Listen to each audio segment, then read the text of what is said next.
Hi, everybody. This is Jim Cornette, pro wrestling legend, and you're listening to the Book in the Territory Unprofessional Wrestling Podcast. This is the artist formerly known as Daryl Van Horn, James Mitchell, the Sinister Minister, and I'm here to let you know I would rather slam my cock in a car door than to miss the dulcet tones of Hard Body Harper, my illegitimate son, on Booking the Territory podcast. Woo, Messi, this is professional wrestler Jimmy Valiant, the Boogie Woogie Man. Tell my people, my brothers and sisters, don't you dare miss Booking the Territory. Oh, yeah. This is a one-man gang. You're listening to Booking the Territory Pro Wrestling Podcast.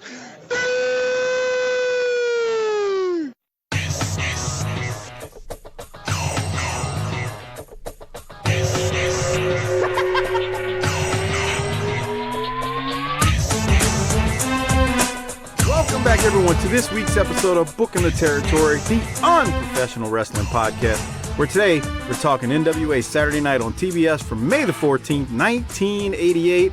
I'm sitting here with Doc and Hard Body Harper on another wonderful night of us recording this. Harper, how you doing, man? I'm doing great, bro. Living a dream, brother. Only way to be, bro. Living a dream, living a dream. Doc, how are you? I'm feeling all right, man. We got, as of the night of recording, we got the football season starting tomorrow night. And I know we were thinking about doing a Patron episode on football. We didn't get there, but maybe real quick, we could just go around and say how our teams are going to do this year. What's the final prediction on the Saints, Harper? They're going all the way, bro. Yeah, but what's the six regular games record going to be? They're going to lose 4 games. Okay, so 4. Okay, Mike. Yeah, I don't do this shit. Jesus Christ! You're the least fun person I know. It's a bad omen. It's a bad omen. I think they're gonna split. They're gonna split either fucking with Atlanta or Carolina, and they might lose against Dallas. They might. Yeah, and they might lose against Alabama. Yeah. Alabama. Oh wait, that's LSU. All right, we're off to a hot start. Doc Harper's picking Bama to beat the Saints this year. That's hot. I'm gonna go 16. I'm gonna go 16-0 for the Cowboys. All right, mark it down. Book it. All right. How are they gonna play football out there, Mike? It's too hot. Jesus Christ, man.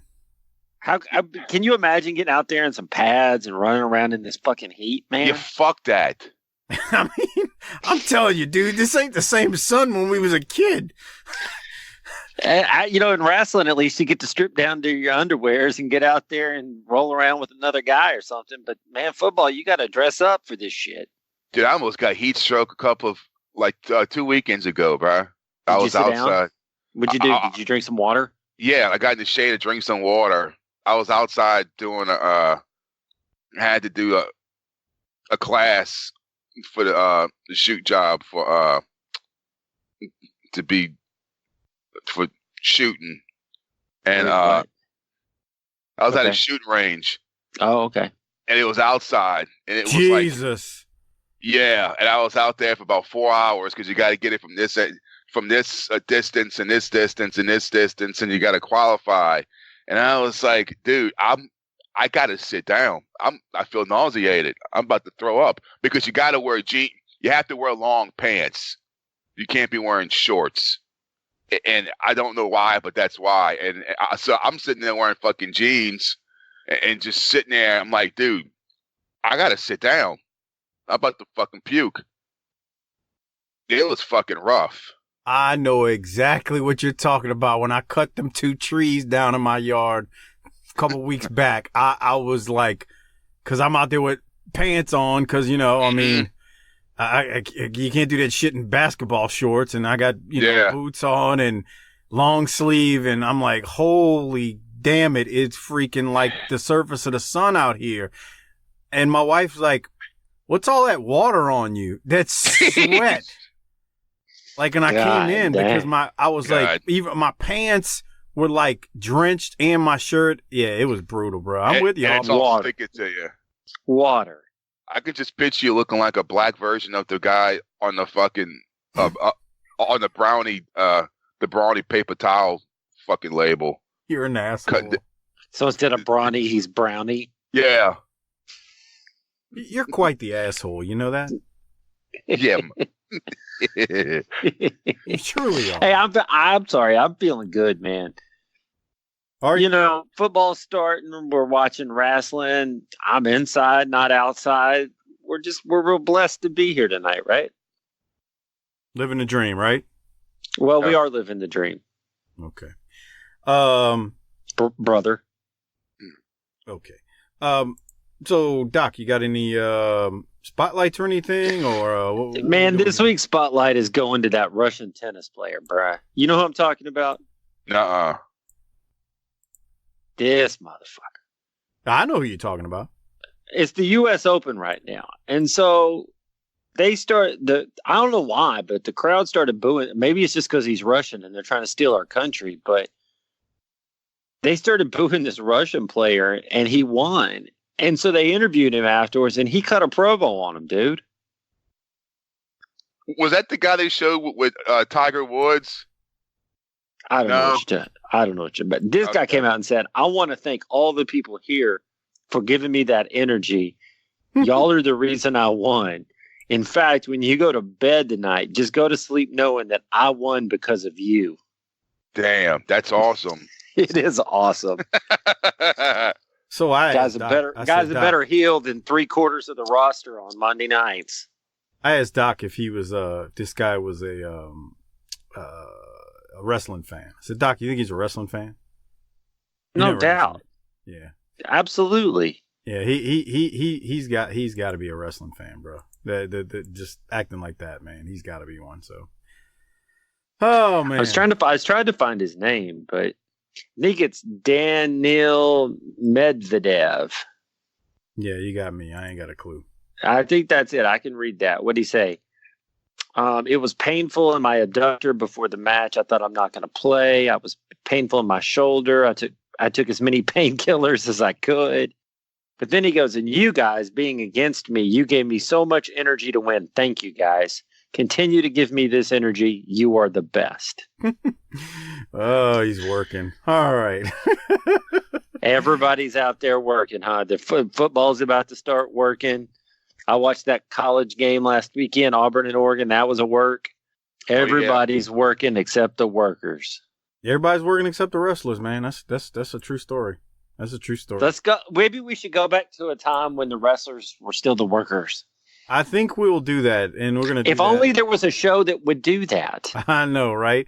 I think it's our show, and we're going to talk, like we said at the top, NWA from May 14, 1988. Real quick, special shout-out to our largest patron contributors monthly. Disrespect for the classy Marquis Blassie, Kyle Riley, Mike Childry. Thank you for your generous patronage each and every month. I don't have any shout-outs this week, any new shout-outs this week, that is. So, I guess I'll throw it to Harper and ask him if he's got anything he needs to cut a promo on. If he doesn't, man, we can jump right into NWA Saturday Night. Nah, nothing bad. Nah.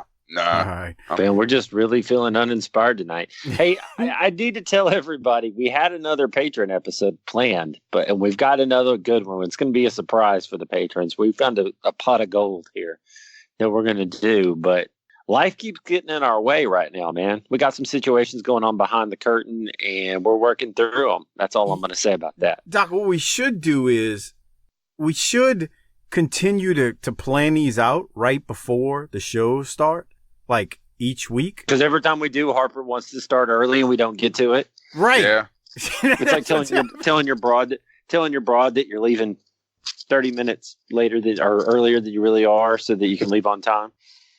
Exactly. You nailed it. I like it. Yeah, me too. All right, so let me get it going. We got NWA from, like we said, May 14, 1988. The show opens with a replay of Cornette going into the cake from last week. Boy, we had fun with that one as we talked about that. And then they go straight to the arena from Leon County Civic Center in Tallahassee, Florida. They run down some of the things we will see this week, and then Nikita comes in and he cuts a promo, and Harper, it's just that fucking Russian accent does not match with the way he looks at all. He looks like the guy that's got the Craftsman lawnmower that's like cutting the grass, and he loves, Reagan and God, and he loves the Green Bay Packers and drinking Budweiser. I thought he had quite a bit of charisma here. I don't know what word he said, but I thought he was fired up a little bit there. We are entering the period, not that Nikita's ever been understandable, but we're entering the period where I feel like he's very much not understandable. Like, I can't explain it because I know he's never been a good promo, but I feel like either with Dusty or Ivan, it was intelligible. I couldn't make heads or tails on what the hell he was trying to come up with here. Here's the thing. I knew what he was saying because we've been listening to him, but if I was some person listening to it for the first time, I wouldn't know what the fuck he was saying.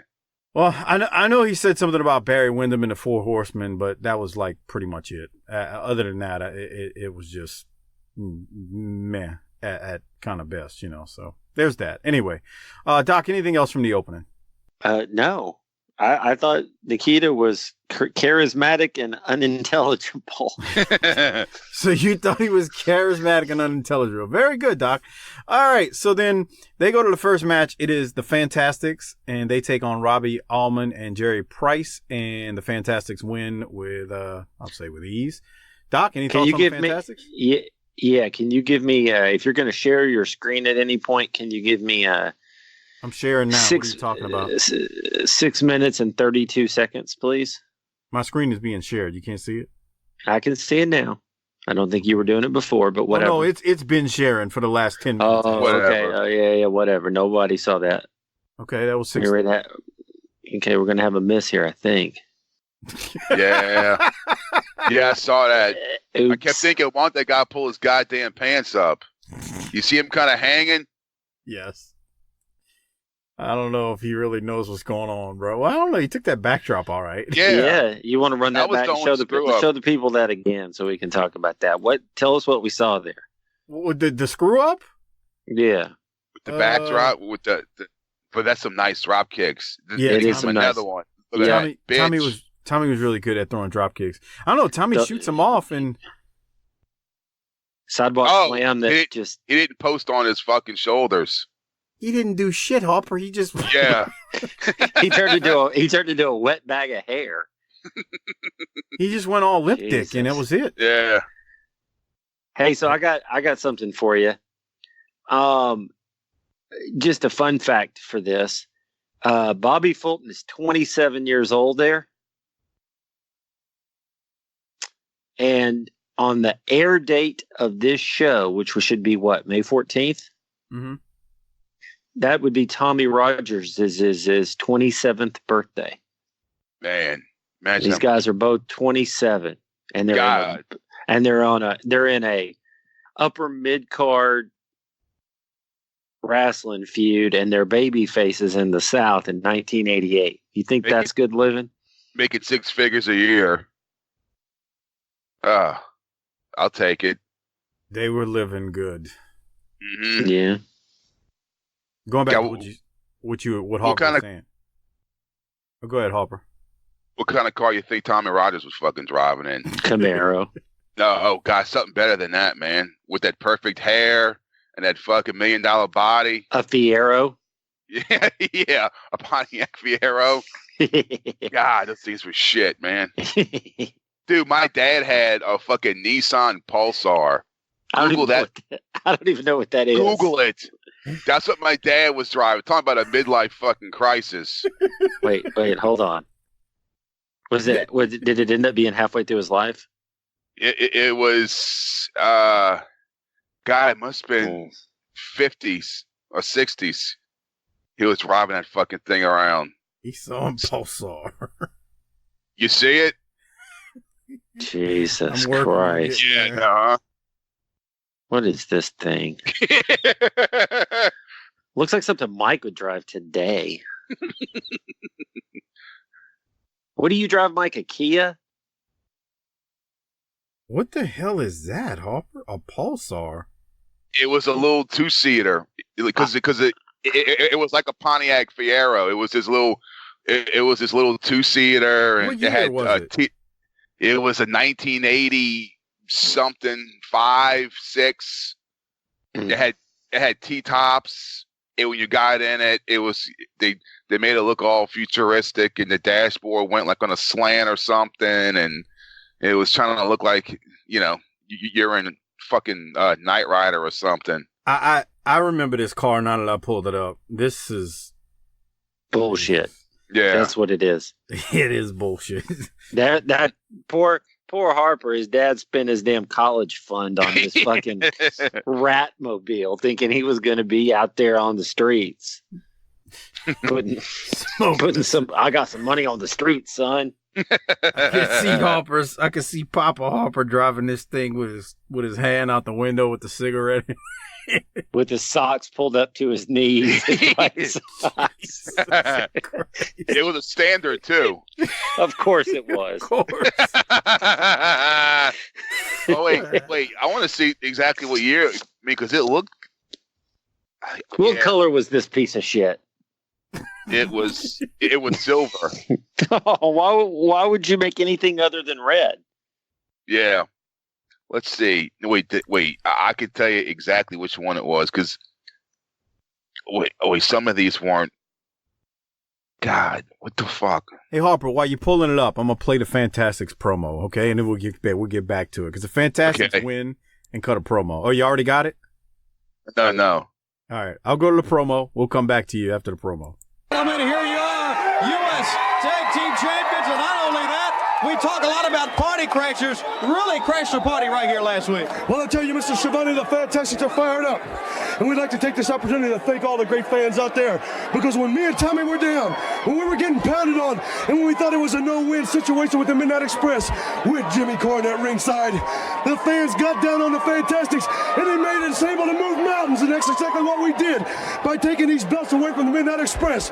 But Jimmy, one thing we didn't do when we humiliated you out here on TV last week, we didn't get a chance to strap you. And let me tell you something, we're going to pull down them pants of his, show off that honey that's a lighter shade of pale, brother, and we're going to burn it till it's blood red. And I understand his mother was going to come down here personally herself, but her tongue was hanging all the way down here from running in that last Kentucky Derby. I thought she was in that Kentucky Derby. You know, it's great to have these U.S. Tag Team belts. And we'd like to thank everybody out there, because without these people, we wouldn't be standing here today. And Bubby and myself, that's what it's all about. That's what the Fantastics stand for. The fans, it's abbreviated. The fans are the ones with the Fantastics, not the Fantastics. We just like to say one more thing, that these are your belts too. They're not only ours. And also, Mr. Schiavone, one thing, we're taking on any comers, brother, whether it be the Power Per Pain or anyone. We'll be there, right there. Back right after this timeout, fans. I thought that was pretty good babyface promo from them. I thought Bobby Fulton was nice, ragging on Mama Cornette, and Tommy was pretty good as well. So, Harper, did you find the car, though, that you're looking for? A 1987 Nissan Pulsar. See, that's what I looked up. And Jesus Christ. Okay. How are you going to get in the ass with that thing? I don't know, bro. I mean, my dad thought it was hot shit driving around. What colors was his, Harper? Red? It was silver. Silver, you said that. God, yeah, like Dallas Cowboy fucking silver. Yeah, I like the sound of that. Man, this car. Jesus Christ. Oh, here. Okay. What wrestler would drive that, Mike? Let's tie this thing up into a bow. What wrestler would buy that car thinking they were cool when they're like, look at my car, and everybody else is laughing at them behind their back? Don't say Tommy Ritchie. I don't think they would laugh at him, but I mean, I could see Tommy Rogers driving this bullshit. I mean, one of the Mulkeys. The Mulkey brothers. Oh, that's I heard a good one of them. Come on. It's a good one, Harper. The Mulkeys. Okay. That's nice. That's right. All right, Harper, did you have any thoughts on the Fantastics promo? I mean, they're fucking good, bro. I don't think they get enough credit for being as good as they are, because, I mean, you don't really hear people bring them up, enough, especially for this era. Ding. Agree. I said that a couple weeks ago, and you go, I don't know what you're talking about. Everybody talks about them. Yeah, right. I don't remember that. Okay. I'm gonna play your card, Doc. How I do don't remember that. How do never I said sound? I just switched over to a laptop. Do I sound better? Yeah. that. Did you really? Okay. How's the sound? Did you really? Nah, he's farting around. He's still on his phone still. I can tell. I can hear the rustling around as Mrs. Doc blows him on air. All right. Come on. Come on, man. That's not classy. Yeah, married people don't do that. Okay. Paul Ellering, y'all got anything from his promo, Doc? Nothing. He's a goofy bastard. He was out there talking about quoting Calvin Coolidge and shit. Please don't play it. But I'm not. To quote the great Calvin Coolidge. Wait, what? Man. Well, okay, here's a better question. What percentage of that crowd could identify who Calvin Coolidge was? I'll let Hopper Better go first. question.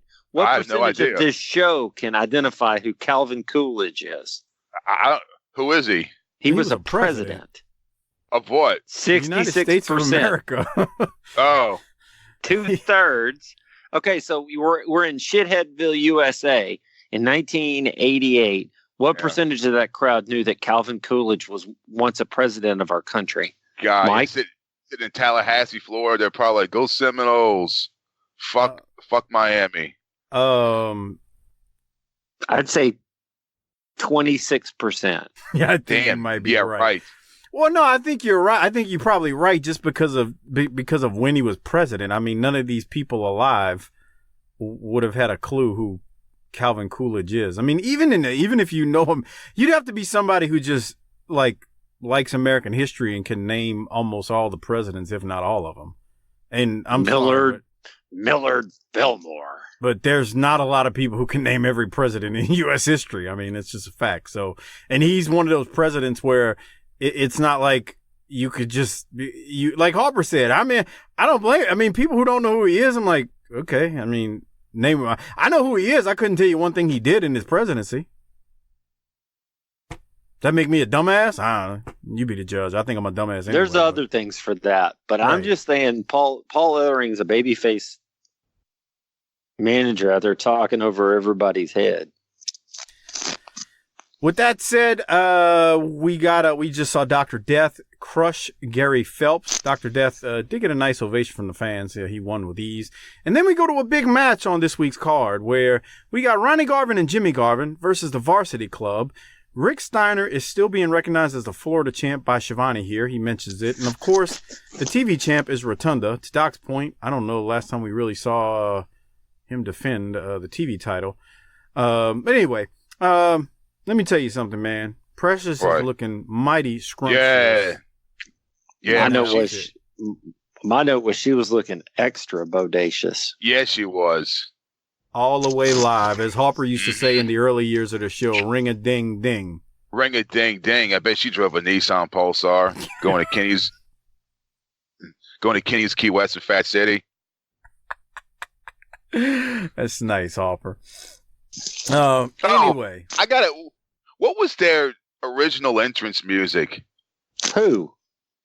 The Varsity Club. Oh, I don't know. Was it another little college fight song? How do you know that's not it?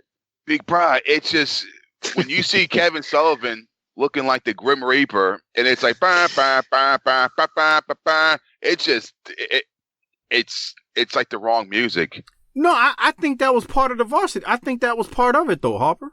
Like, because he was like this sinister dude, and he would come out to that, college theme music.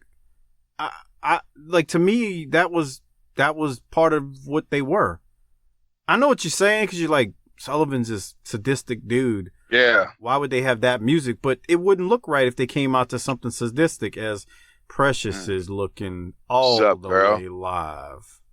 Breakfast, lunch, and dinner. And a snack after. Now we know why Kevin Sullivan's trying to get that back. Oh, I'll leave that alone. All right, so Doc, I'll throw it to you first. Long match. Okay, so before we get to the fun festivities, was anybody else excited about the potential of a lockup between Rick Steiner and Ron Garvin? Sure. Thanks. That's nice. You got nothing to say. Why hit the tagline? Let's go. No, it sounds like you got something to say, so go ahead. Nothing. Two bastards that like to beat the piss out of each other locking up. I like the looks of that. I like wrestling. I like talking about wrestling, you asshole.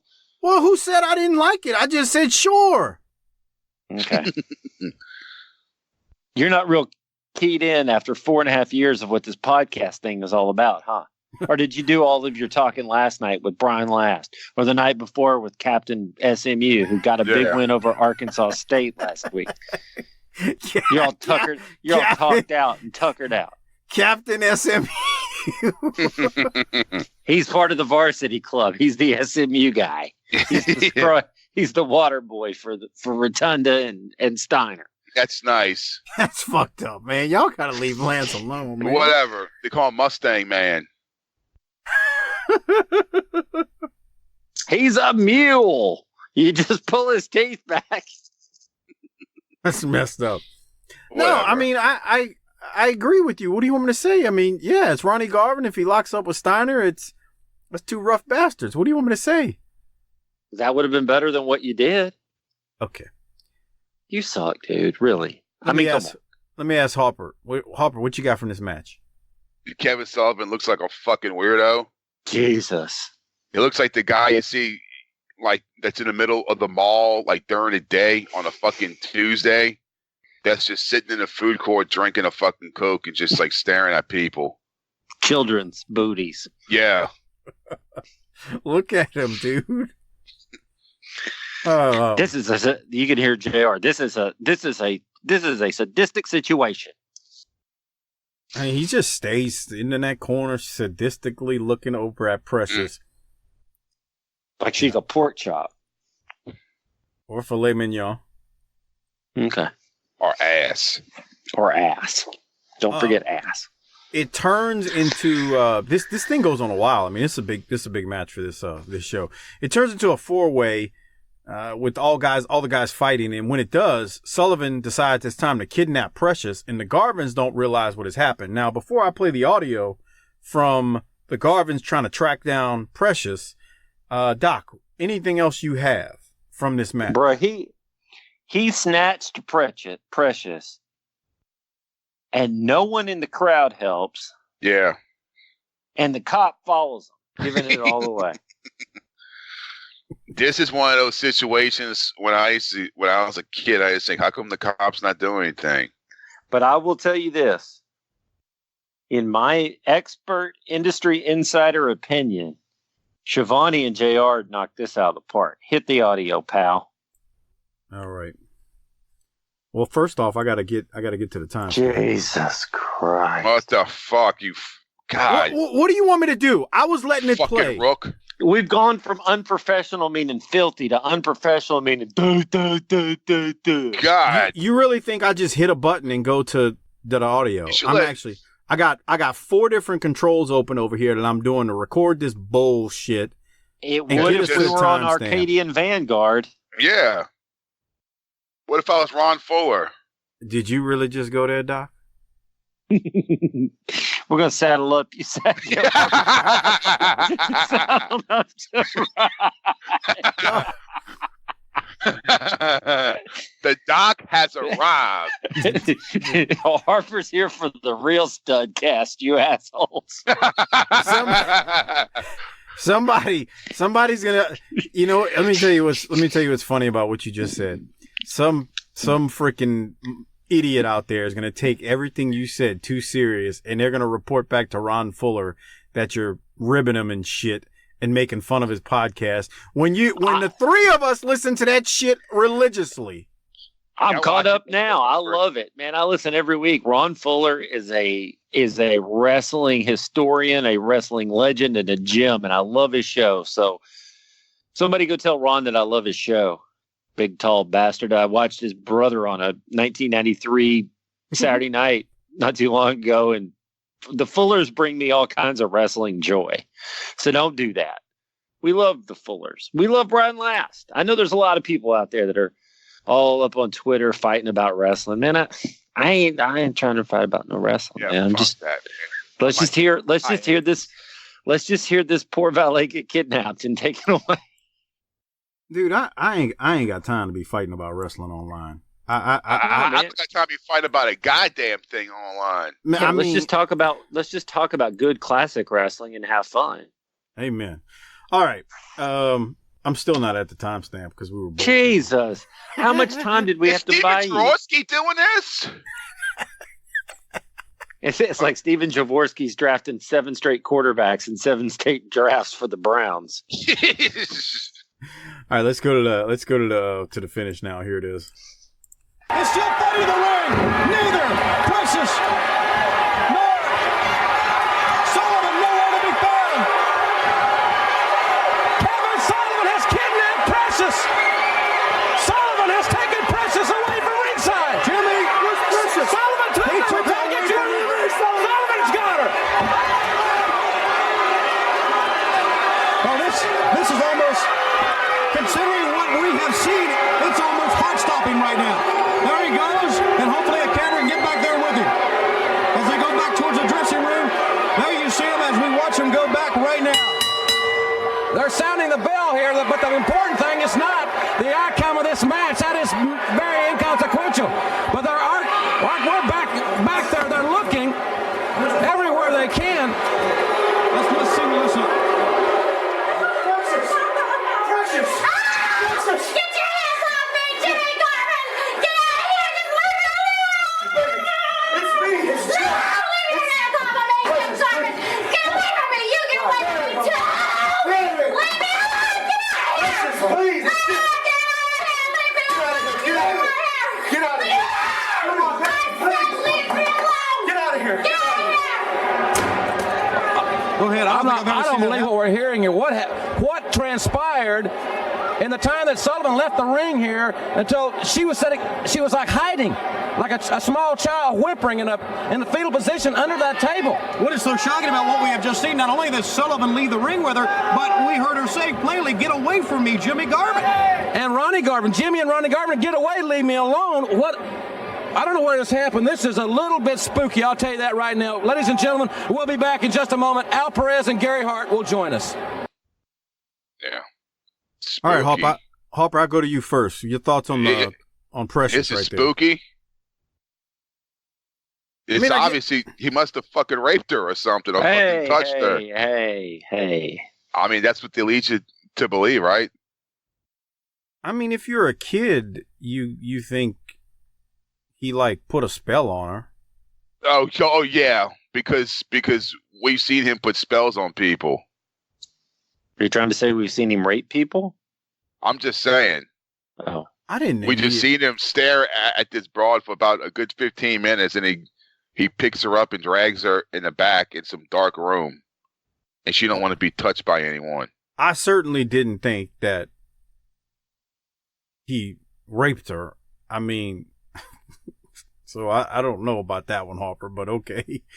I just figured he put a spell on her. Yeah, he put a spell on her, huh? Yeah. Yeah. Abracadabra.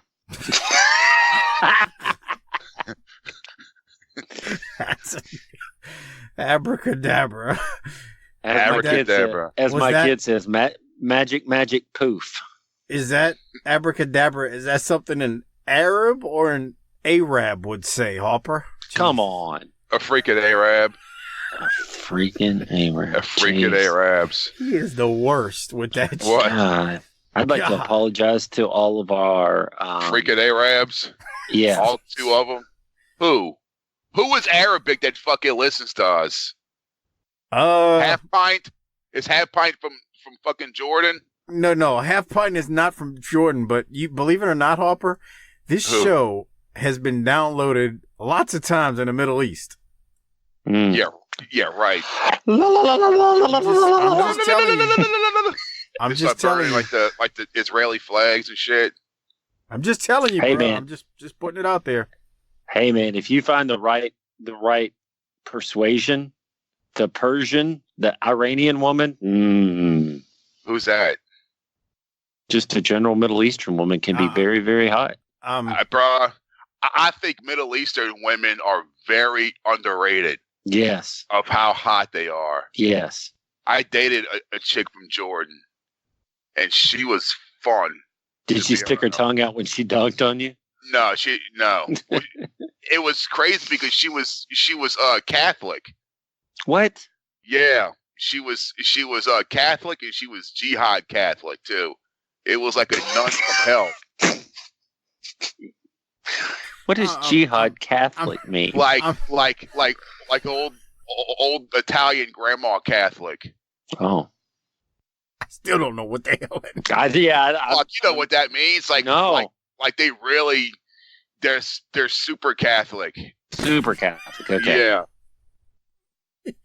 Not we're gonna fly buildings into skyscraper Catholic. No, they're like, if we're not married, you can't put a hand on me.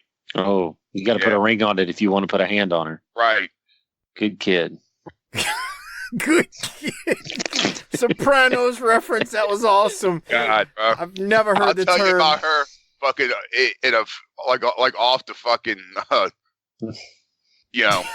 Okay. Jihad Catholic. Hopper creates another one for us on the show. God. All right. Well, I'd just like to say hi to the whole Middle East. Would like to increase American-Middle Eastern relations. There you go. Al Perez. Remember, we're not here to fight with anybody. We're here to talk about wrestling. Now, here's what I would have done with that whole thing. They should have had Precious hide out for a week or two and then show back up with Sullivan, and her hair would be all black and she would be under that spell. And then we got to figure out what's going on. And like, they have to like turn Precious back to the bodacious Precious. That's too fucking hokey. That's like something they would do on Glow. Yeah. It really is. I mean, if we're going to be real honest, I don't know if I like the whole, and this shit's about to develop into something else, and something happens to the Clash of Champions. I mean, everybody who's seen it knows what was about to happen, but if we're going to be real honest, the whole putting a spell on, I don't know, man.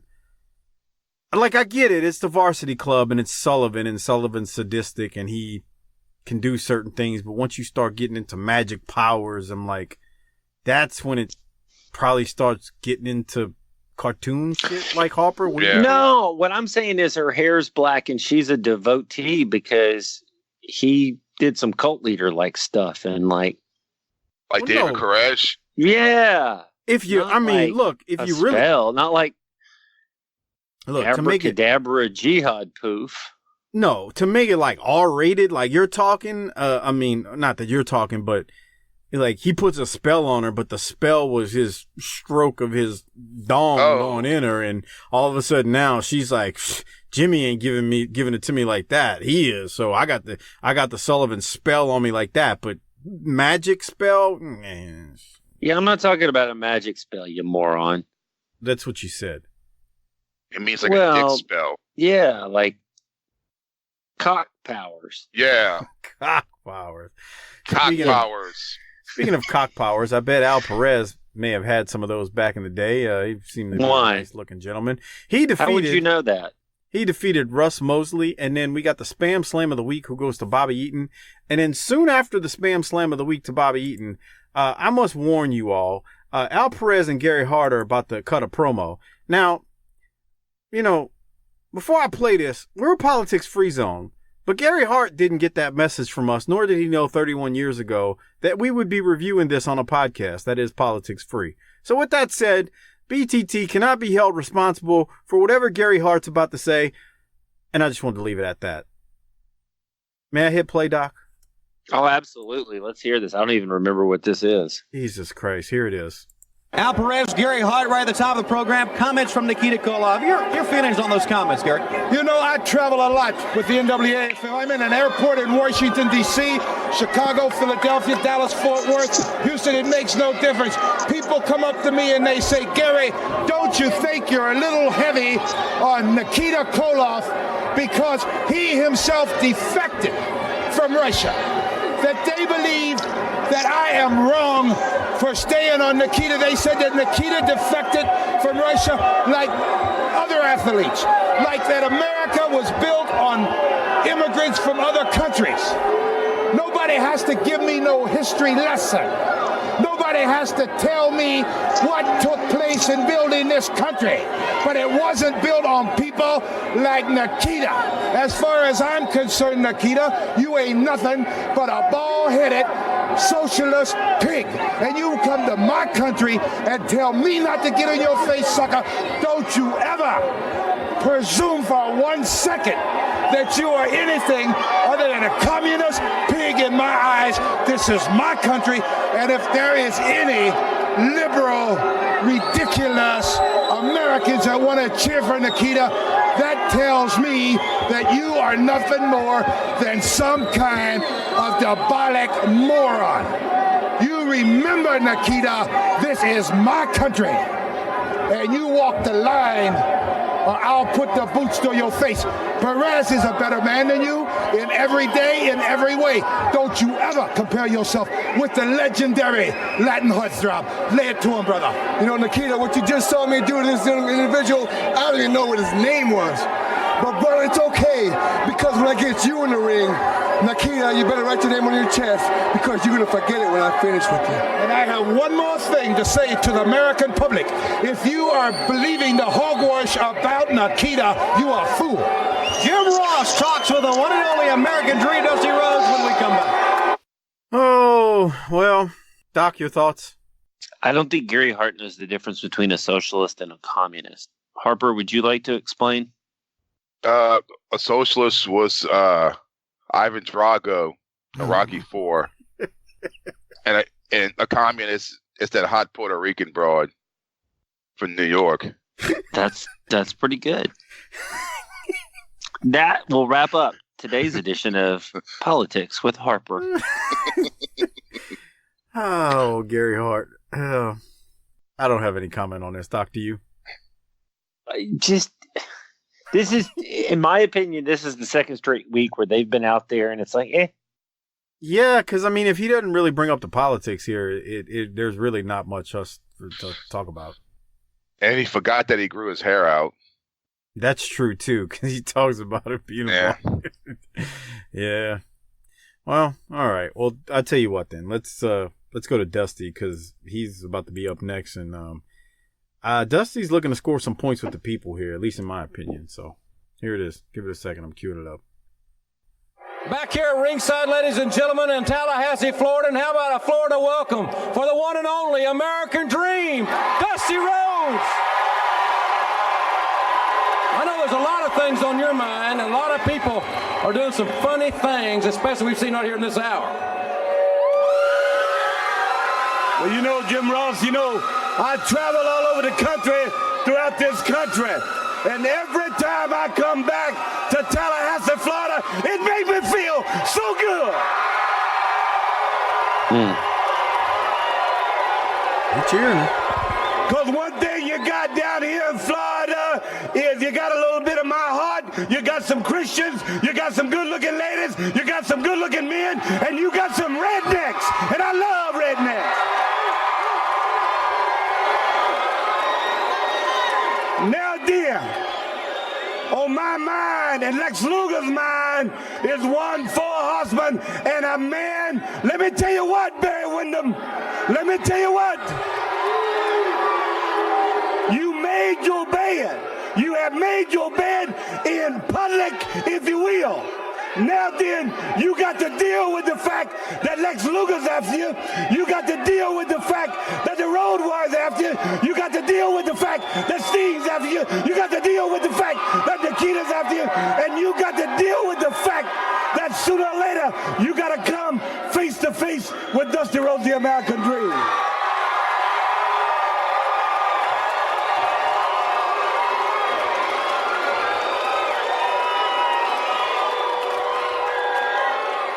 You know, it's awful easy to come out here and get funky like a monkey.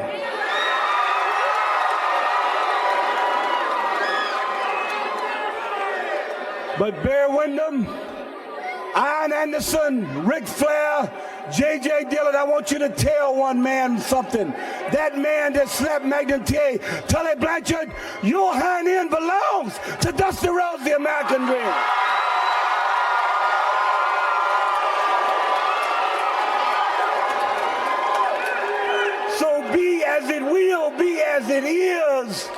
The 4 horsemen, the lines have been drawn. War has been declared. And my God, I am the general in this war, Daddy. And that's what it's all about. I love you. The American Dream, Dusty Rhodes, and now let's go up the ring and see Sting. Well, Dusty's talking to the people. Doc, I'll throw it to you first. What you got?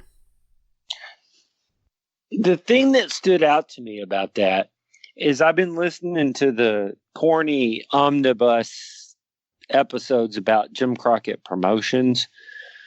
And man, he comes out there and says, I love rednecks. And it's like, man, the rednecks, that crowd was into him.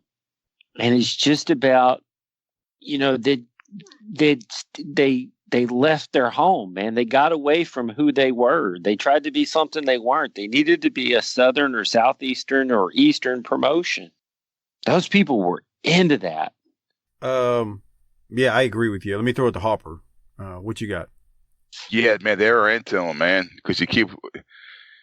So think about it. Right there, that crowd was hot, and there was a lot of them. And in the background, this promotion is dying with debt and bullshit and needs to be sold right now. Yeah, I mean, Dusty's talking to the people. You got these good-looking ladies, good-looking Christians, good-looking men, and rednecks. He loves them some rednecks. I mean, he covered the whole spectrum right there. But he was talking to his fan base. He was talking to the people. He was lathering them up. I mean... Yeah, but they were going with him on it. And there's a lot of them. And you had the best wrestlers in the world. And you had a rabid fan base, and you still managed to run that shit in the ground. It was tough sledding. Yeah, I agree. They spent a lot. You got the four. You got the 4 horsemen.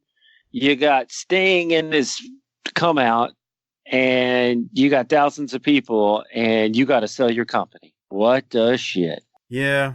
Unfortunate what ends up happening. But we're here covering today, but Doc does make some solid points right there. I usually do.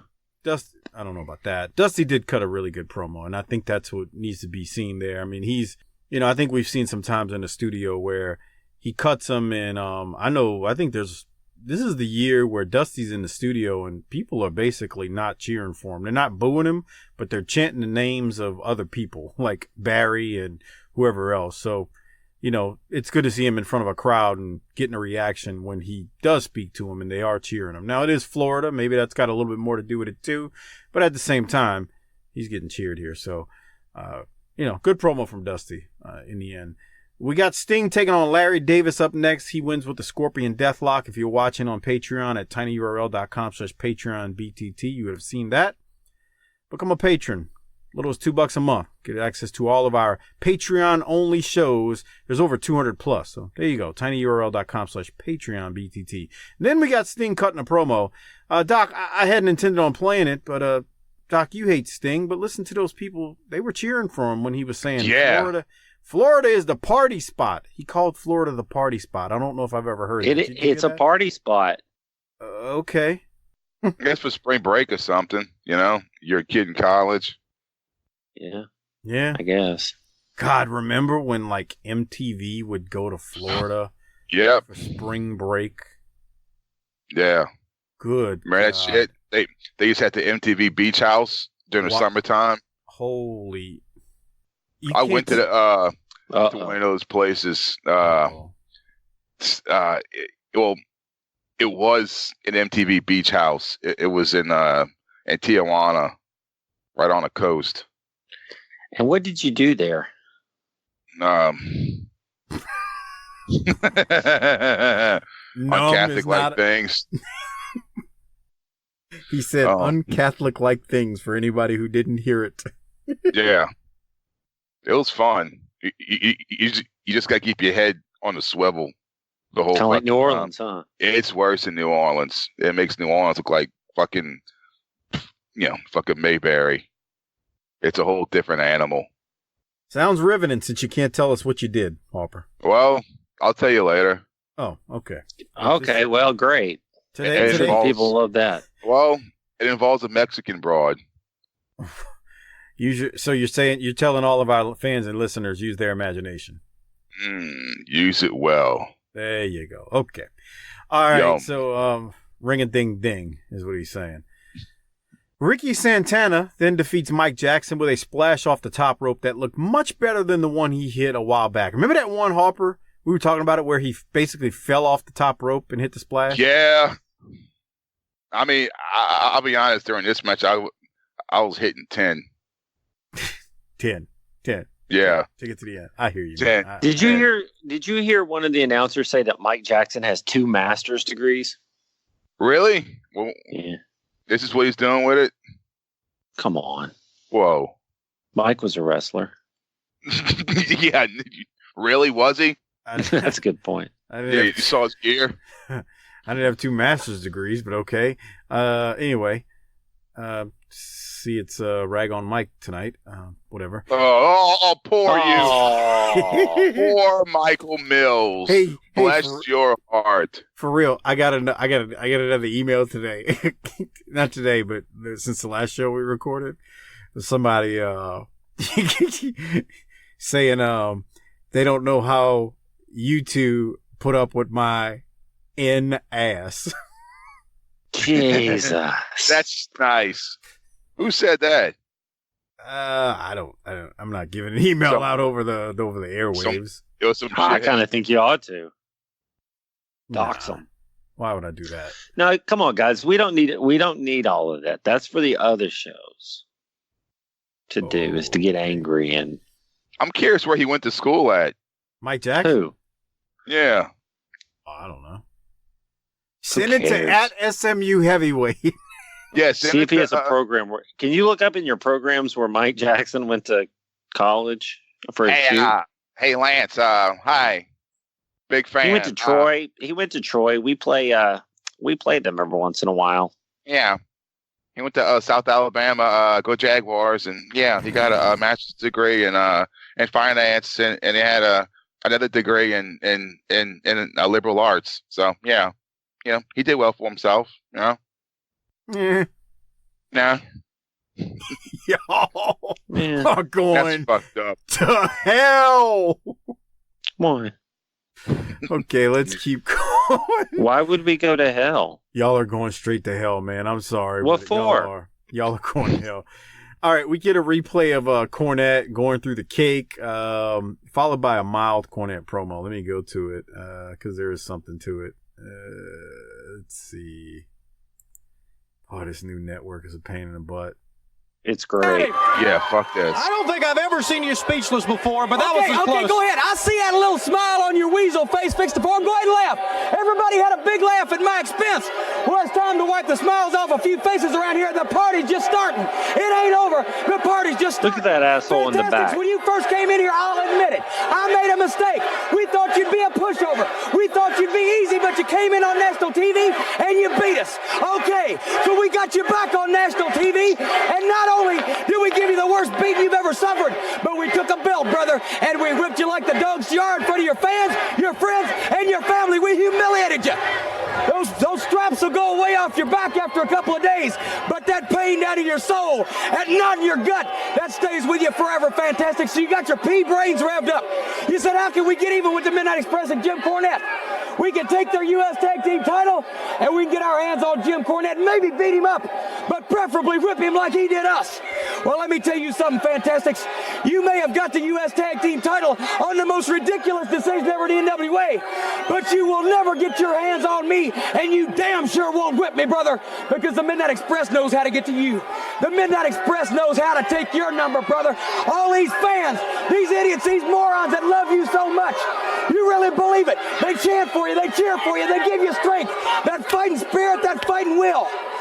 Well, brother, I think you're idiots for liking them, and I think they're idiots for liking you. And we're going to crush that spirit. We're going to break that fighting heart before it's over. You're going to be down on your knees in front of me, and you're going to admit the Midnight Express is the greatest. You're going to hand us those tag belts, and you're going to say the fans are garbage, and so are we, because we're going to break that spirit, and we're going to humiliate you in front of the thing that means most to you. That is your fans. You think I'm crazy? You think I'm crazy? Well, maybe I am, brother. I'm crazy like a fox. A talk with a world Doc, you want to go first? Yeah, I do. I wish it had turned around and with that racket hit that motherfucker in the back with the yellow. Which one? Oh, yeah. The one with the yellow or the other one? The yellow, just thwack. Him? Look at him. God, he looks like an asshole. That's a the South's gonna rise again type asshole too. Yeah, that's the guy, bro. Fucking know what he drives? A Ford pickup. No. Fucking remember them cars? It was the Ford version of the El Camino. It was a Ranchero or something. God. Remember them cars? No. I think I know what you're talking about, Harper. Man, Yeah. you're on the back pages of the Auto Trader now. Come on. Oh, man, you know we've been doing this for a while, and Harper's been pulling out his superpower of cars for a while, because he's pulled out some cars tonight that, I mean, for a while we never had to look them up, but he's pulling out cars tonight. That Ranchero, where the fuck it was called. It was like it was like their version of an El Camino. It was basically an LTD with the truck bed. Somebody out there is going to post what it is on the Facebook group. I'm telling you, man, we're going to get a bunch of pictures of it. Man, that's a little bit, ugh. Yeah, that's a guy who's like, y'all better stand for the anthem, brother. And then he's like, but the South's going to rise again. Wait, what? He's one of those guys that has one of those fucking velvet posters in his room that says, "Heaven didn't want me, and hell thought I'll take over." Doc knows what I'm talking about. It was bought at some shit. Yeah, he fucking got it. Bought at some shitty head shop, and it smells like bong water. He probably won it like at the fucking county fair. I'm getting depressed by this conversation because it's too real. Heaven, say it again, Harper. Heaven didn't want me. We stopped working about the time the Ford Ranchero showed up. This turned into a shoot.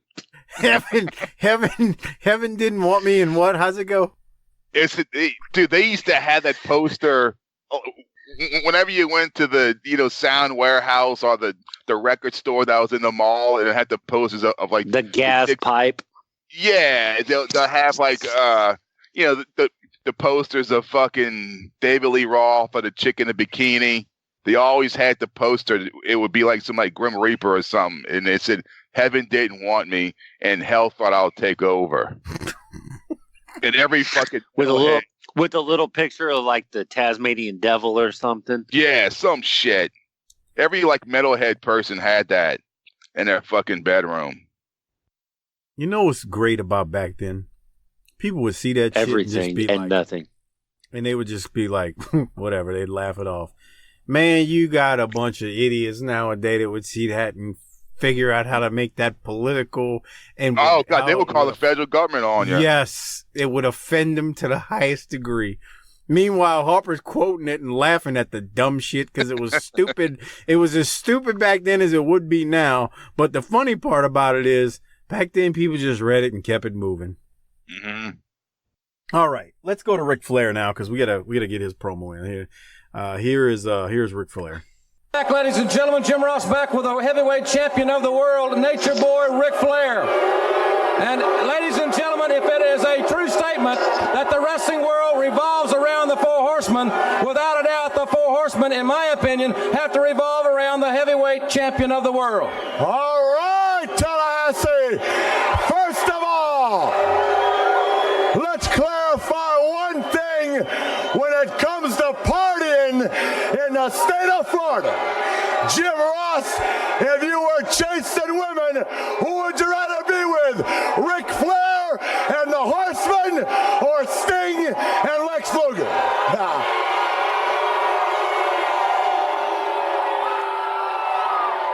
For openers, what we have right here is Space Mountain on a mobile unit, traveling statewide. Woo! Looking as only we can look. And now, with the addition of Barry Barry Windham, we are streamlined. We've got all the gold, all the notoriety, all the money, all the prestige. And for you people out there that are still having a hard time deciphering why Barry Windham would want to walk that yellow brick road with the four horsemen, let's look at it like this. What better life could it be than to walk with the world champions, the best in this sport, the Dusty Rhodes, the Stings, the Road Warriors, the Lex Lugers, the powers of our sport as they see it will be this summer the recipients of the worst beatings that have ever been seen in the sport of professional wrestling, because woo, the heat's on. We're better than we've ever been. And in the months to come, the Horsemen will show the wrestling world why the National Wrestling Alliance, the Four Horsemen, and any women that think they can take the ride, we are the best this sport has to offer. In closing, let me ask this question to everybody here. Girls, one question. What's causing all this? There's none like him, ladies and gentlemen, the heavyweight champion of the world. And now let's go up to the ring. And one half of the world tag champions, Arn Anderson. All right, hey Doc, give me a chance. I gotta stop the Patreon video and restart it because I'm at the time capacity. Hold on. You like Harper? Do you like the fact that he said that he's rolling? They're now rolling Space Mountain on a mobile unit across the state. That was a great line. And then he goes. He's basically challenging. He's like, "We'll beat you, and some of you will fuck. I don't know if you want to jump on or let us jump in. We're here." Harper, what'd you have from that? I like that woman at the 58:08 mark, and then they go back to her at 58:28, and it's fucking real to her, bro. And she's got them little fucking black kids all like scrambling all over, and she's trying to get her shit in because she's got to get some of Rick. Look at that! I bet he got all over that. I know, huh? She rode Space Mountain. Oh yeah. She rode Space Mountain that night, or maybe the night before, but she rode it. I bet he drenched her in Look at her. Look at her. She's like, "Get out of here, you damn little." She said it, Harper. She said it. She said it. What'd she say? What'd she say? She said it. She said it. He knows what I'm talking about. Oh yeah, she was definitely thinking it. If she didn't say it, she was thinking it. Look at her. And then the kid watch. Then he shoots the bird at him. I'm trying to pause it on it, man. That's awesome. Watch it. She's like, "Get out of here! I'm trying to be on TV." There it is. Fuck you, Flair. Look at the middle finger. That's not classic. That's awesome. Man. That's awesome. Yeah, what Harper's not telling you is that's his arm flipping the bird. Yeah. I remember those days going to the shows and everyone acting like this, man. What was the term back then, Mike? Roguish? I don't know, but I remember like being at the Crockett Cup and Hot Stuff Eddie Gilbert was mouthing off and I remember screaming. I don't know if I screamed "fuck you" or "shut the hell up," and my uncle like slapped me. What are you 8? No, the Crockett Cup. I was 10. Yeah. Yeah, that was, man. You foul-mouthed little bastard. My uncle slapped me, man. What do you want to bet that one of those little kids around her tried to grab her ass or something? They're just probably to see if they could get away with it. What? I'm waiting on Harper to respond. Yeah. They probably grabbed her purse. Oh, come on. It's messed up. That's fucked up. It is. There's more gold under. There was more gold under that skirt than there was in that purse. Wow. Come on, man. Jesus. What are you, 12? God. Talk like that. What's wrong with him, Harper? God. Come on. I just see I got this picture of coming from the guy who went to Tijuana for a spring break and just decided to roll a mobile Space Mountain across Tijuana. Yum. I just got that text from Harper of the Ranchero. That's a hell of a car, Harper. I just want to point that out. With Harper's attitude towards women, if he was born 10 years earlier, don't you think he would have had AIDS? That's nice. No, because it's a miracle he doesn't have it now. Hey, are you trying to say? Are you trying to say he's out there begging like an '80s territory wrestler? No, but during the '90s he did. Yeah, probably till a couple of years ago. See. Hey, bro. I always tell people, look, I've never been married. I've been single since day one. I don't have kids, bro, because I'm not fucking retarded. I know what I'm doing. Be fucking smart with your dick. I don't know what the hell that means, but I'm just saying. It's just like it's I choreographed to not have children before I was fucking married. Like this was all like this isn't by luck. This is all fucking choreographed. Know what you're doing before you step into the fucking ring. Doc, please follow up. I actually, the call dropped for me, so I missed whatever this is. Oh, God. And I came back to full of Connections bullshit. and Polly Walnut, so. Okay. Harper, repeat yourself, Harper. Jesus Christ. Doc dropped it. I'm just saying, like, this is choreographed. How, like, I don't have any fucking kids, bro. Like, this is all done on purpose. It's not from luck. So, I mean, know what you're doing before you whip your dick out. So, does that mean you practice the rhythm method and then pull out? I practice every fucking method. Like you bring a funnel and bleach just in case you shoot inside. Like I'm on a pill. I don't give a fuck. My tubes are tied. I don't give a fuck. You're just sitting there stroking away, and all of a sudden, like a cartoon, her face turns into a bullseye target. Boom. That's nice.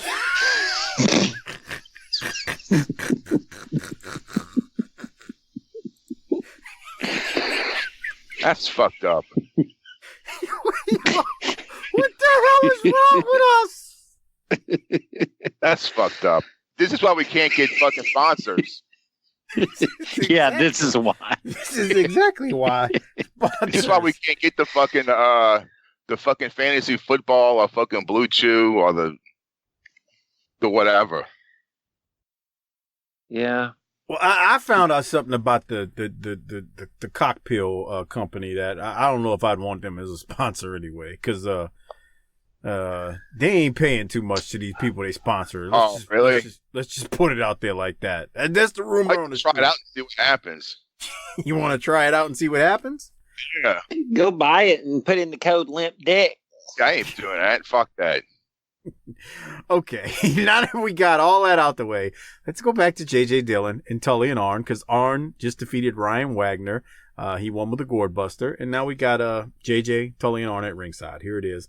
And Tully's got a glorious Four Horsemen jacket on. A lot of things have been going on here today on this program. We've seen from Sting, and we heard from Dusty Rhodes being reinstated. Well, I listened to Precious Paul Ellering.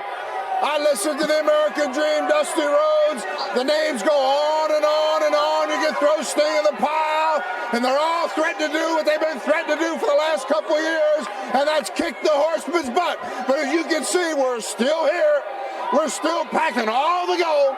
We're still mounting up all the victories, and there hasn't anybody been able to kick our butt yet. And with the addition of Barry Windham, we are now the most fearsome foursome in the history of professional wrestling, and I defy anybody to kick our butt. Come and get it. You know, JJ, you're so eloquent all the time, 24 hours a day. And that's what being a horseman's all about. It's a 24-hour day job. You know, let's flash back in the near, not so near past. What would Lex Luger be today without the Horsemen? We made Lex Luger what he is today, so he wanted to go try to do something what Lex Luger did was get kicked out because he couldn't follow the game plan. Now, Barry Windham, he's been underneath everybody's shadow for so long. He is so great, and nobody can see it but a man like J.J. Dillon. But everybody calls him a traitor. Everybody says he's this. Everybody says he's that. Because the man wants to have some notoriety. He wants to see his name up in the lights, next to the lights of Ric Flair, Arn Anderson, and Tully Blanchard, the world's champions. What can be so bad about that? The man wants to make something of himself. So Barry, with us and our help, your help to us, we will take the Horsemen to heights never seen before. So Sting, you want to talk about the Road Warriors, Dusty Rhodes, and all the rest to come and help you. Nikita Koloff, Dr. Death. I don't want to leave anybody out. You people come on, because you've been after us for a long time. And Dream, if I'm yours, big man, I'm happy about it. There's an old saying, Dusty Rhodes, a man has no pride till he have a son. When Barry Windham was a child, he spoke as a child and he acted as a child. When he became a man, he put childish things away, just like the rest of the Horsemen. It's the American dream. It's what you truly stand for, that a man can come from nowhere to rise to the top of any kind of sport, any kind of business. He can achieve it in America. And if that's what you truly stand for, let Barry Windham finally let go. Stand out from behind that shadow and rise to the heights.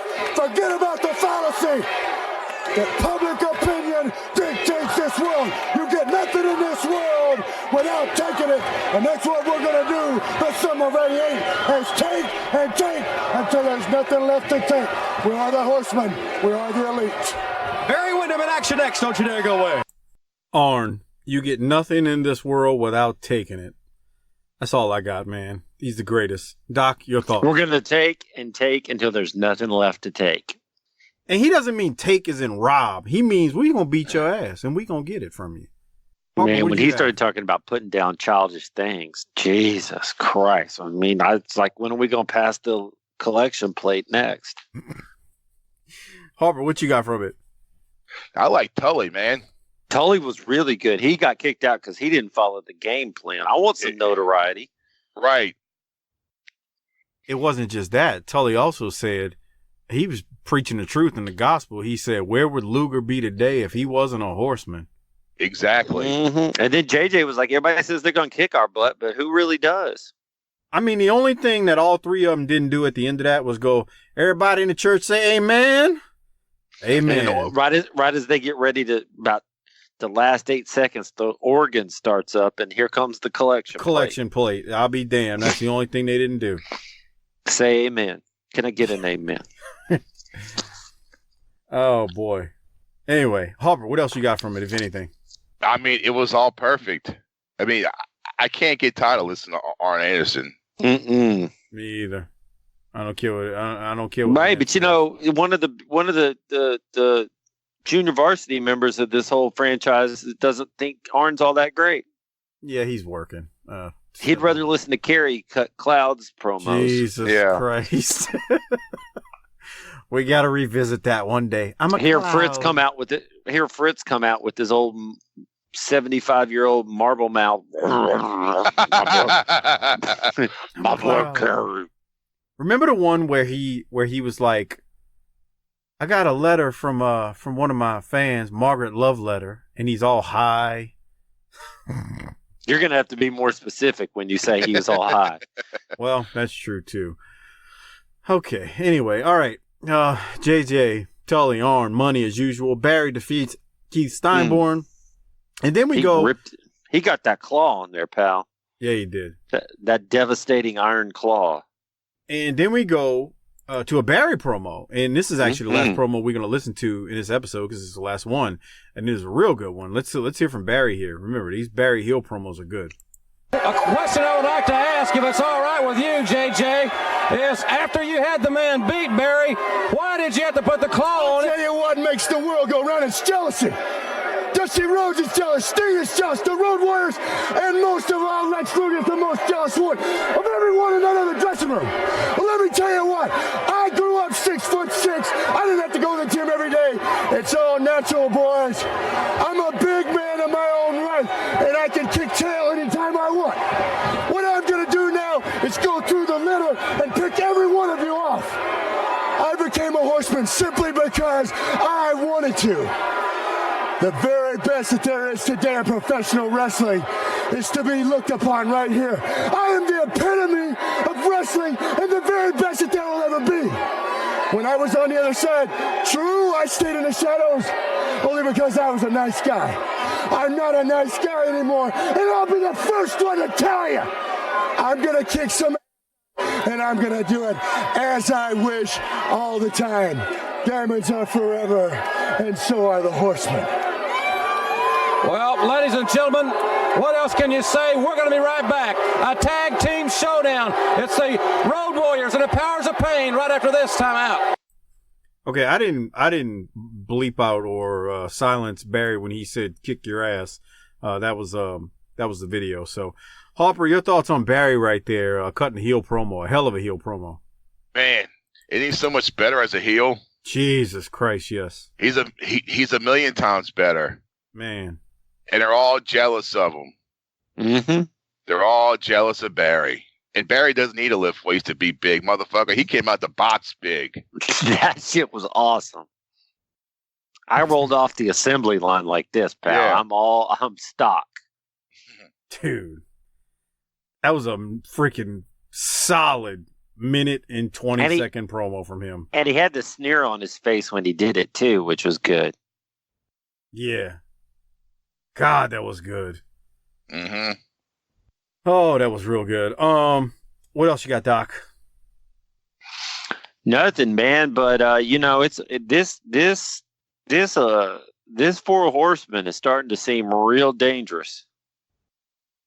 I totally agree. Might want to sleep on your back, if you know what I mean. Totally agree. I mean, they were excellent right here. So, all right. Harper, you got anything else from Barry before we keep going? No, we can go. So we got the Road Warriors versus the Powers of Pain up next, Warlord and Barbarian. Man, it was They're still here? Yes, they are. They're going to be here for a little while longer. I actually looked ahead and I did too. Yeah, I was like, damn, I don't remember this going on this long, but it does. It ends when they announce that there's going to be the scaffold match, and yeah, that shit ain't happening, as we all talked about, because they bailed. There was that was it right there, that power slam that Barbarian hits on Hawk. Man, that looked really good early in the match. They take the wide shot during this match because it's so dark you can tell. You can't tell who is who. Like, I don't know if y'all know what I mean. Yeah. Like, they both have black tights with the red lettering and the face paint and the hair's similar. And like right there, they take that wide shot and you might, for a second, you got to look and go, wait, who's who? Because these guys look really similar to each other in the ring. Anyway, Doc, I'll throw it to you. Any thoughts on this match? I thought that the Road Warriors sold more than I expected, which I guess, again, in the Corny Omnibus, he talks about, they would sell for the Midnights if the Midnights cheated to get the advantage because they knew they were getting the comeback. But I thought they sold quite a bit there. Yeah, I agree. I agree with you. I'm not real interested in this because I know it's not going to pay off. So yeah, it's no payoff. Harper, you have anything from it? Man, the crowd was ready for this shit. They were into it, man. The Road Warriors are over. I mean, this was a great fucking show from fucking beginning to end. Pretty good, pal. It really was a good one. And I agree with you. The crowd was into it. They were thoroughly enjoying this thing. You got four, as Bruce Pritchard always says, there's four big bastards in there going at it. I mean, look, they got the haircuts like each other. I mean, it's they're like mirror images of each other in a way, and I'm not saying they're at the same level as tag teams and tag team history, but at the same time, they're like mirror images of each other. But to Doc's point, they don't pay this off. But the way this thing ends is lots of shenanigans at the end.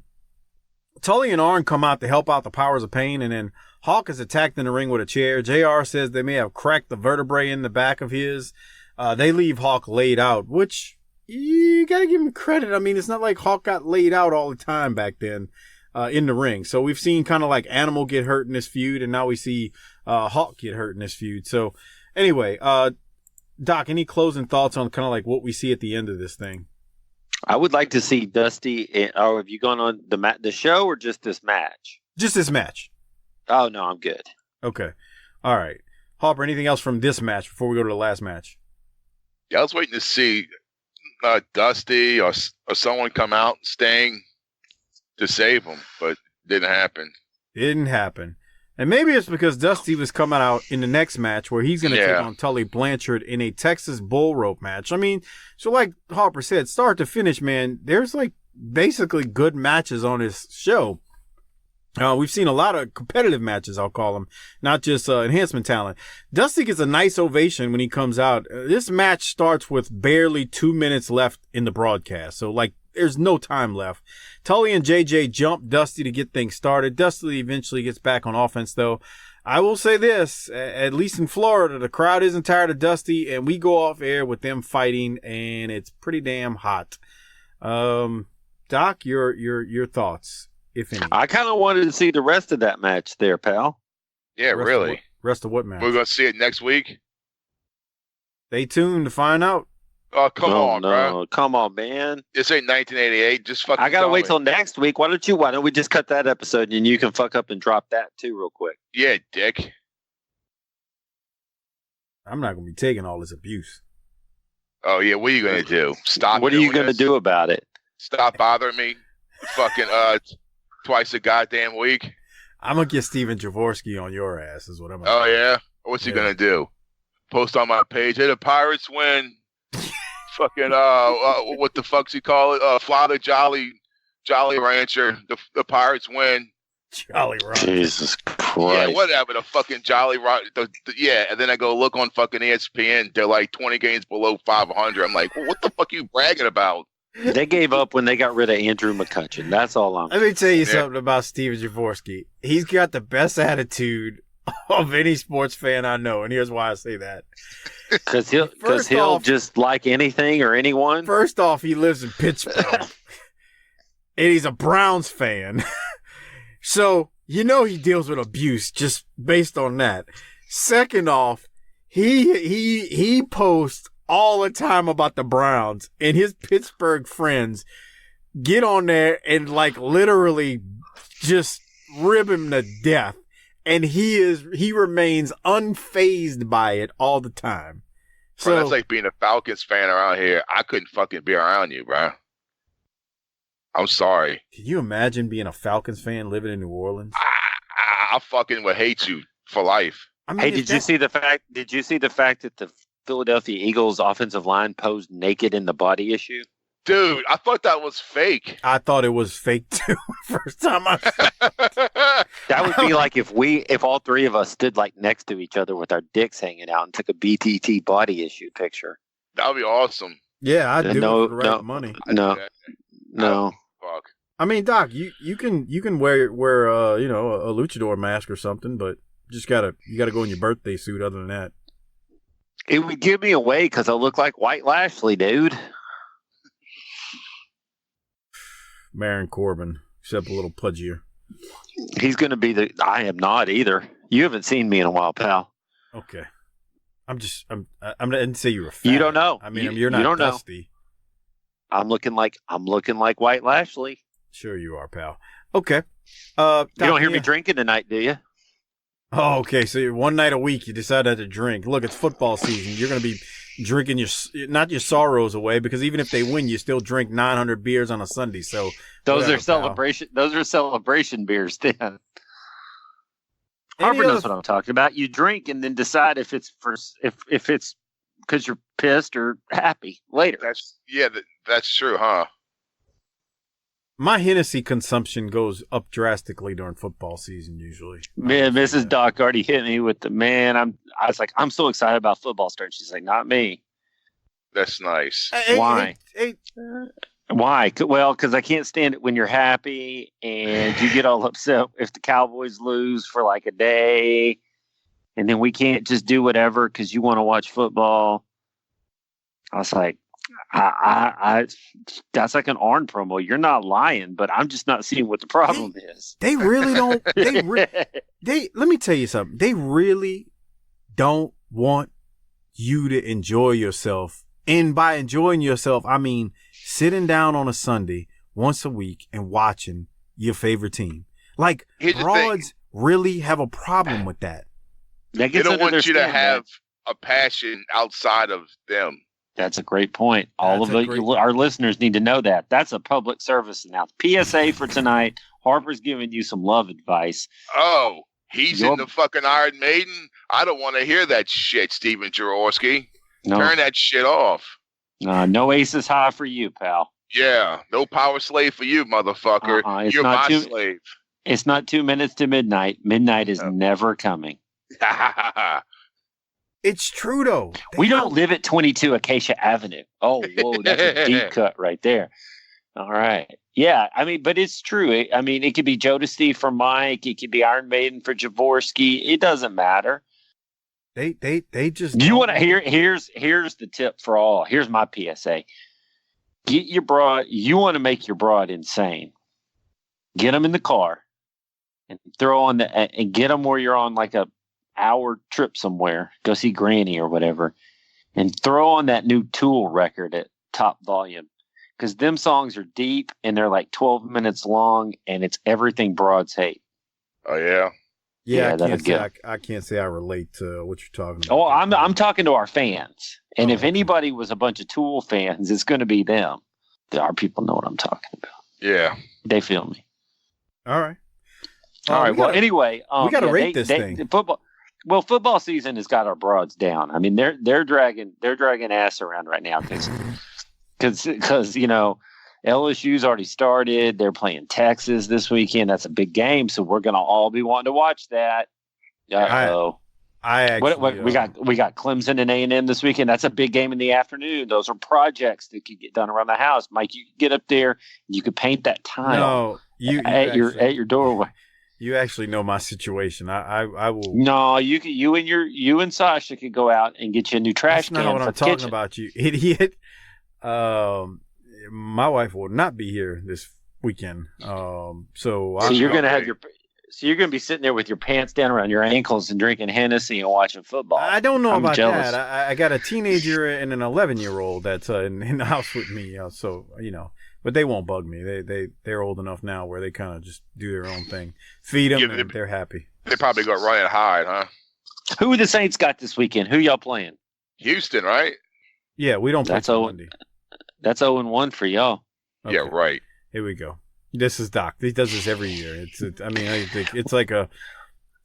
We got the Giants too. Dog still listening to this thing? What's up, Dog? We're gonna whoop that ass.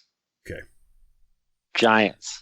Believe Doc, we got to rate this show. I'm going to give it an A+. Harper, what are you giving it? 16-0. Just like the Cowboys. 16-0. Harper gave it an A+. What are you giving it, Doc? 16-0, just like the Cowboys. Okay, so he doesn't want to rate it. Harper, who are you going to give your Rolex to? Man, this is hard. I know. Mm-hmm. Very. I'm going to say this was an A, not an A+, by the way. I'll take an A+. It was perfect. Okay. What about the Rolex? Man, this is hard. Because you want to give it to Arn, but I like, you know what? I'm going to give it to Tully. I'm going to give it to Barry. Yeah, this was hard, man. This is one of those ones where you legitimately could give it to 3 people for sure, if not 4. And if somebody's arguing with you about it, all you could say is, yeah, he could have easily gotten it too. Who you giving yours to, Doc? Well, to finish the thing where everybody in the Horsemen gets one except for Rick, I'm going to go with Arn. Okay. So we just gave the Rolex to the Horsemen, and Flair didn't get it in '88. That's strong. Yeah. That might be the first time that's happened. That's showing out right there. Yeah, that's just scoreboarding, man. That Deion Sanders at the 50-yard line already high stepping. He'd already outrun everybody by that point. Yeah. Good stuff, though, man. Good stuff. So now the football's about to start. Do we need to go through our fantasy football rosters real quick and just talk about our mock draft that we had? None of us play. What are you talking about? Play that shit. There is a VTT league, though, isn't there? Yeah, that's their problem. Yeah, there is a BTT. Come on, man. It's a big league too. I don't know how they do it because there's so many people in the league. I think That's great, man. I think Phil Here's Allen's the thing. on the Facebook page like the rest of these jabronis out there who brag about their jabronis and fantasy team. assholes. Y'all need to be nice. As long as they don't make me play, man, I don't care. Phil, I love you, but dude, fantasy football is like 99% freaking luck and 1% skill, and I don't give a damn what anybody ever says. I played it long enough to see that, and I was like, yeah, all right. It's fun. It was fun, but I just don't have that much time to invest in it anymore, man. That's my problem. Yeah, fuck that. So, all right. I hate every other team but my own, so unless I draft all Cowboys, then I'm like, this is some bullshit. I don't want to root for these assholes. With all that said, let me take care of some business, Doc, because we got our Amazon referral link at tinyurl.com/BTTAmazon. Please use it. It is a great way to support this show without spending anything extra. If you're already shopping on Amazon, please use the link. Give that link to the wives, girlfriends, hoes, and side pieces in your life and tell them to use it. Again, it's tinyurl.com/BTTAmazon. Great way to support this show. Go buy Bobby Blaze's book. Bobby will be coming back on the show soon because some big stuff is about to happen in Smoky Mountain Wrestling related to him. So go buy his book, Pin Me, Pay Me, and anything else that you can buy on Amazon. And again, please get the girlfriends and wives to use it. If you're not a patron, also become a patron at tinyurl.com/Patreon BTT. Another great way to support this show. Harper, what date is Wildkat Sports in Kenner at the Pontchartrain Center? November 3rd. November 3rd. It's a Sunday. Be there to see Wildkat Sports. MVP will be there. Harlem Heat will be there. Psychosis will be there. Rob Van Dam will be there, along with all the other. Honky Tonk Man. Honky Tonk Man will be there as well, along with all the other Wildkat talents. I want to buy a fucking guitar and just have him fucking autograph it for me. Don't do that. Don't do that. Why?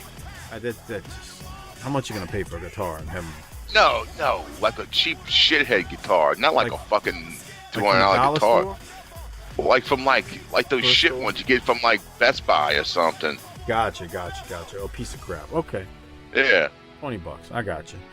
So don't miss Wildkat on the 3rd. What's the bell time? Is it like 5 p.m. since it's a Sunday? Harper? Yeah, what at the bell time? I don't 7? Harper, where can the people find ticket info? I love when you plug this. Where we can go to hashtag.com.org Wildkat.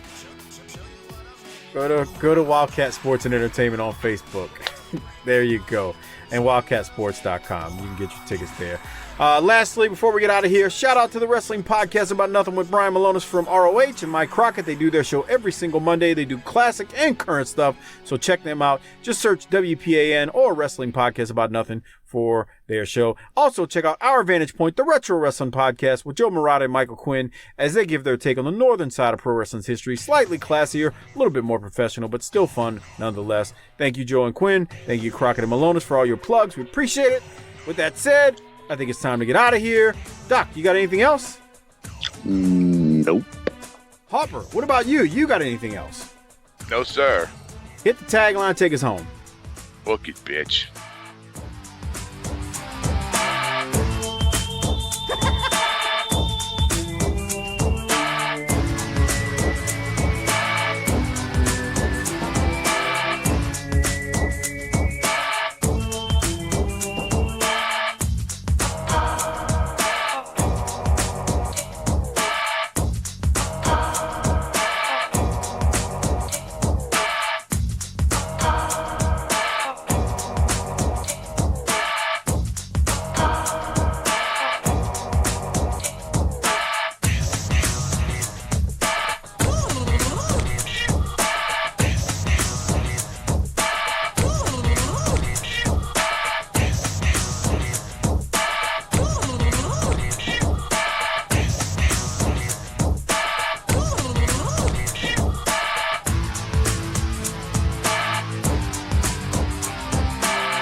Before we get out of here, I want to shout out a couple of people, friends of the show.